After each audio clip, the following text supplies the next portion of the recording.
Welcome back, everyone. In this lesson, you'll learn how to document your workflows and data processes, and you'll learn how to view and edit metadata in ArcGIS in order to make your data reusable. Before we dive into the concept of metadata, I want to play out a common scenario in your minds.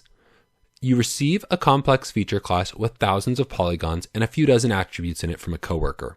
These attributes have names like Muaggat, M-U-A-G-G-A-T, and Huck12, and values like 18, 02, 04, 01, 03, 05, or two-letter abbreviations for concepts like CA or something like that. What would be your first instinct in a situation like this? Wouldn't you want to look up what these fields and values mean? That's the concept behind metadata. Imagine that that information isn't there for you to look up and you don't know what those values mean. That diminishes the value of the data, doesn't it? So what is metadata? To start with, let's deconstruct the word and look at the first part, meta.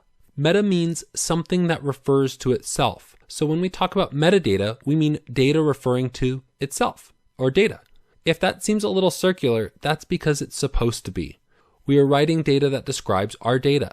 Photographers, software developers, and creative professionals of all types will be familiar with metadata in their various disciplines. For photos, metadata includes things like what camera captured the image, the date and time the image was taken, and critical information about the exposure of the image. It's no different for our spatial data, except that we keep track of different information about our spatial data, such as its extent, instruments that captured the data, workflows that the data were taken through, and other information that's relevant to our product. We can also author metadata directly from ArcGIS. For a quick example, let's take a look at the attribute table. Notice these columns with abbreviations that seem very specific to this data set and a few values that we might recognize, but mostly quite a lot of names and values that won't be understandable without some additional information explaining what they mean.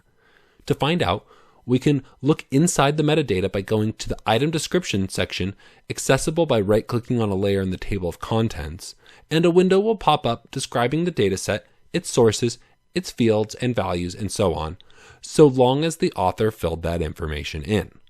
Now let's talk for a moment about what good metadata should contain. In general, metadata should include any information required to effectively interpret or use the data.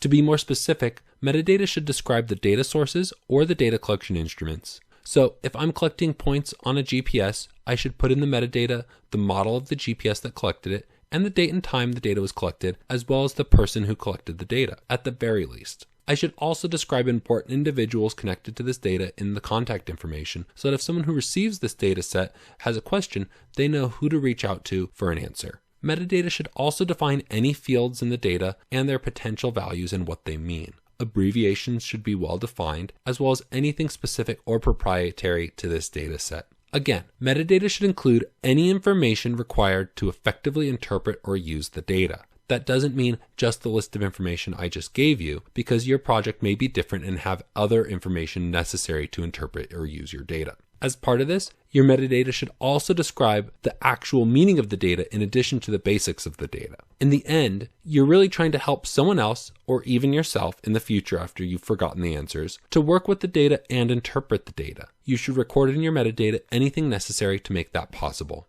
One important aspect of this is your choice of metadata type. There are numerous standards that you can use for metadata. The basic one that ArcGIS uses by default has just a few options for what to fill in that allow you to describe your data. That's fine, but it's often easy to forget important things when using that format because it doesn't really guide you through the process very much. Instead, I like to use the FGDC CSDGM metadata format. I know that's a mouthful.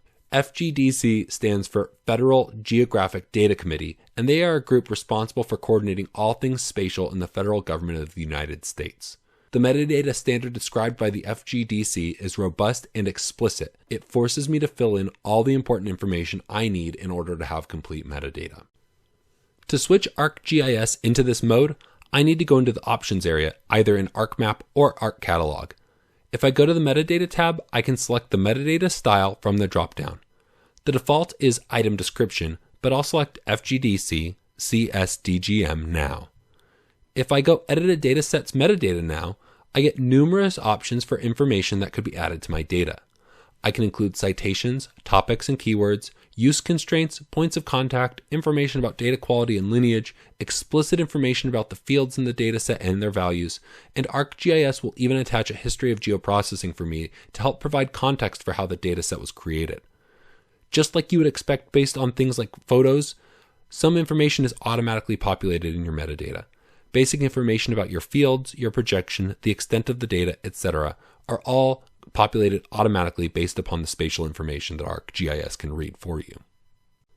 I find this very useful, and it's a great way to document your data. It's not the only way though, and you can use the other styles available to document your data depending upon your needs. To wrap this up, let's take one more look at that data set I showed before with the mystery fields. Remember how the fields had these 2-character abbreviations and sometimes even multiple abbreviations in a single field?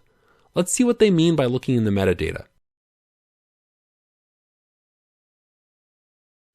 If I open it up and go to the section with the information on the dataset's fields or attributes, I can find the field HU12mod, which was one of the fields with these codes, and then expand out a list of definitions of the 2-digit codes. Imagine that. I can see a full description of the field and then information of each individual code. This is how good metadata should be.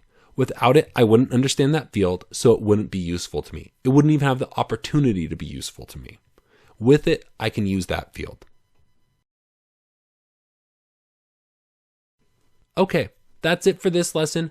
Remember that documenting your data and workflows with metadata is important and helps you share your data. If you are thinking, I'll just remember what I did and I don't need to make metadata, it's not true. You'll find out frequently if you do that how much you need those details written down, even if you don't share your datasets with other people. You'll forget critical information.